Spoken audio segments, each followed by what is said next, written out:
చేత అని పిల్లలకి చెప్పాలి. ఒక దశలో ఎలా ఉంటుందంటే వాడికి 12 ఏళ్ళో 13 ఏళ్ళో వచ్చిన తర్వాత ఏంటి చంపేస్తున్నారు ఇక్కడ, పక్కింటి వాళ్ళ అబ్బాయి ఎలా ఉన్నాడు, వాళ్ళ అమ్మాయిని ఎలా పెంచా అని వీడు మనకి నీతులు చెబుతూ ఉంటాయండి ఇక్కడ పోటీ.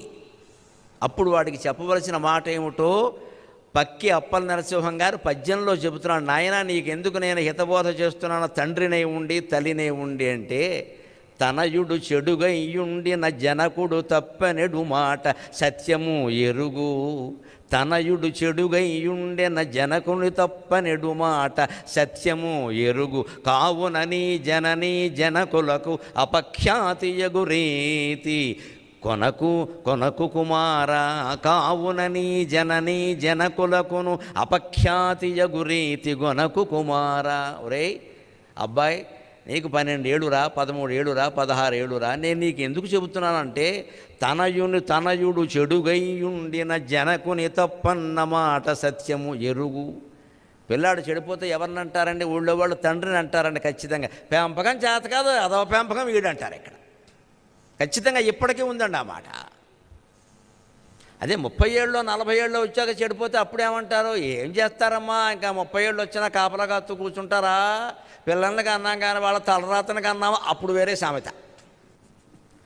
కానీ 16-18 ఏళ్ల లోపు ఏముంటుందంటే ఖచ్చితంగా మగపిల్లాడు చెడిపోతే తండ్రి బాధ్యత అంటారు, ఆడపిల్ల చెడిపోతే తల్లి బాధ్యత అంటారు. ప్రయేణ గృహిణీ నేత్ర కన్యార్థేషు కుటుంబినక. ఆడపిల్లల మనస్తత్వం తల్లికి తెలిసినట్టుగా తండ్రికి తెలిసే అవకాశం లేదు.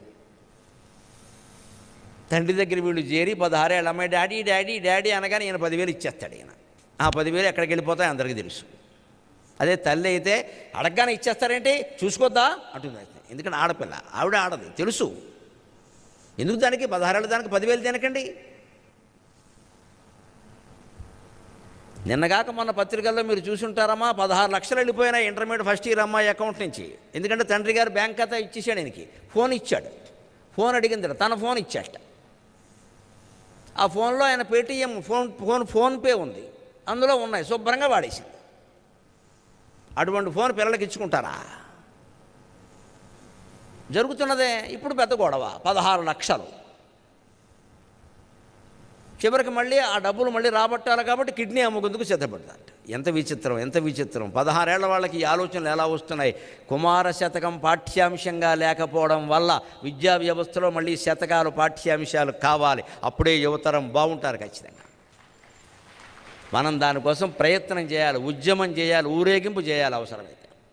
ఈ ఊరికే ఏవో పాఠాలు, విదేశీ కథలు, విదేశీ వ్యధలు పట్టుకొచ్చి మన నెత్తి మీద రుద్దడం కాదండి. ఇంత మంచి శతకాలు ఉన్నాయి ఇక్కడ. పద్యం చదివితే చాలా అర్థమవుతుందండి. ఇటువంటివి 5 ఏళ్ల నుంచి 16 ఏళ్ల వరకు నేర్పామనుకోండి, కొంతమంది అయినా బాగుంటారు కదా. వింటూ ఉండగా మార్పు రాదండి మనుషుల్లో ఖచ్చితంగా. అవి ముందు పాఠ్యాంశాల్లో పెట్టేలా చేయాలి మనం. ఏదో పెడుతున్నారు, ఇంగ్లీష్ మీడియం ఉన్నంతకాలం ఇవి పాఠ్యాంశాలు అయ్యే అవకాశం లేదండి. నాకేం మొహమాటం లేదు. తెలుగు మాధ్యమం మళ్ళీ రావాల్సిందే, సంస్కృత విద్యాభ్యాసం మళ్ళీ పెరగాల్సిందే, హిందూ ధర్మం సంపూర్ణంగా వెలుగొందాల్సిందే. అప్పుడే భారతదేశము, భారతీయులు బాగుంటారు.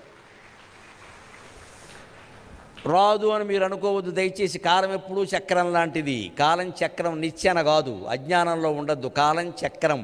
పోయింది ప్రతిదీ మళ్ళీ వస్తుంది, వచ్చింది ప్రతిదీ మళ్ళీ పోతుంది, లెక్కది.